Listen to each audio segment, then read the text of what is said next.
Hi. So, one thing I came to know that you are actually not concerned about other people's problems unless they become your problem.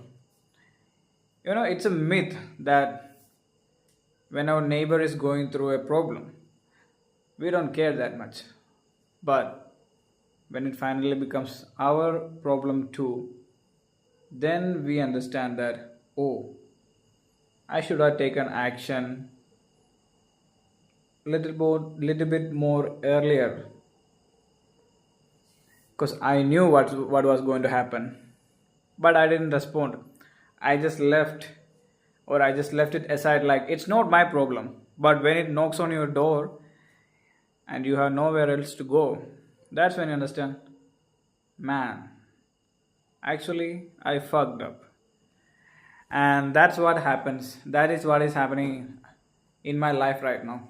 You know, we are not. I wasn't actually caring about all those things that's happening around me. I was just living it like, yeah, this is part of life, everything will take care of itself. But it's not like that. Actually, you have to take care of some situations in your life. You have to take responsibility for the actions that you're taking. And once you started taking responsibility for your action, you becomes accountable for that. And whatever you are accountable for, whatever you are answerable for, you will feel like there's some responsibility and you have to do it right. So that's what I've been experiencing lately.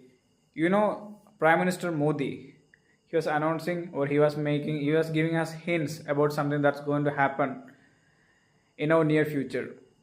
So he was saying like, be prepared for something that's going to happen, like a warning, like a situation like the lockdown may arise. And when people heard these things, they become a little bit disturbed, but they didn't care. But in today, the petrol pumps are running out of petrol, and there is actually no more petrol available. So I went to the gym in the morning, and I went to the nearby petrol pump, and they had a you know board, and it that's what is written over there was, the petrol is not available. Like I was like, it's not available in this petrol pump. So I went to the next one, and the same thing was written over there too. Then I came to realize that, and then I came to realize that this is not what I actually think it is. It's actually something that's becoming somewhat more serious right now. Yeah. And then I went to the next petrol pump. Then there was a around 30-40 people waiting in a queue, in a line, not in a line but in a crowded way. That's how everything in India works. Like, we don't follow the rules, or we don't follow your queue system. That's kind of underrated, right? No, that's not a way we actually want all those things in a hurry. Bullshit. So I went to the petrol pump and I got the petrol.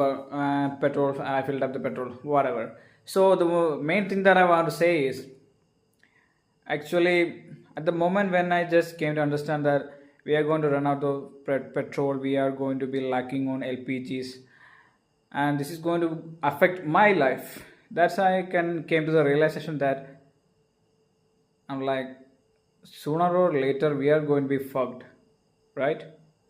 And I just felt like I must go.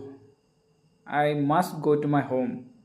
That was the first thing that came across my mind, and I want to go home. I had that feeling, like when he announced that we are going to have a corona-like situation, like a lockdown. If I stay here, I will become madman, and I don't want to stay here in if a condition like that arises. So actually, and later throughout the day I was down, my emotions, my mood, all was in a down situation. That's when I called my friends. And those social relationships are what keeps us going whenever we feel low, whenever we feel demotivated. And those a bunch of friends in our life, they just lift up our mood, and that's what we actually need. when we are going through some hard situations, there will be some friends in our life who just actually care, who just actually have something or somewhat an opposing view. So if we are negative, they give us some positive news and we become happy. Just by talking to them, we become happy, and that's what we need. And at the end of the video, I'm actually become 175 centimeters tall. I can feel it. In the morning, I saw a dream. Like I thought, I think it is a lucid dreaming, and I came to know that my mind is actually it actually believed that I'm growing, and I believe that I'm growing, and that belief is what keeps me going. So I'm gonna be tall, man, and that's it.